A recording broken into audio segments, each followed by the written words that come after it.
ஈரானின் அணுசக்தி மையங்கள் குண்டுவீச்சுக்கு முன்பும் பின்பும் எடுக்கப்பட்ட செயற்கைக்கோள் படங்கள் வெளியாகின. நடான்ஸ் அணுசக்தி நிலையத்தில் 18 அடி விட்டம் கொண்ட பள்ளம் ஏற்பட்டுள்ளதாக தகவல்.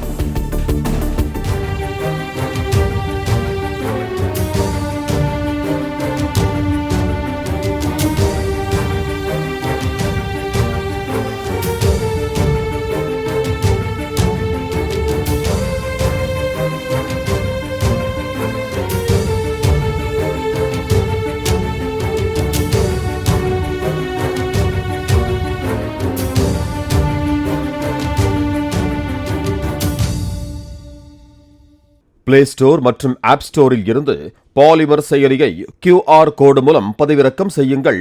செய்திகளை உடனுக்குடன் பெறுங்கள்.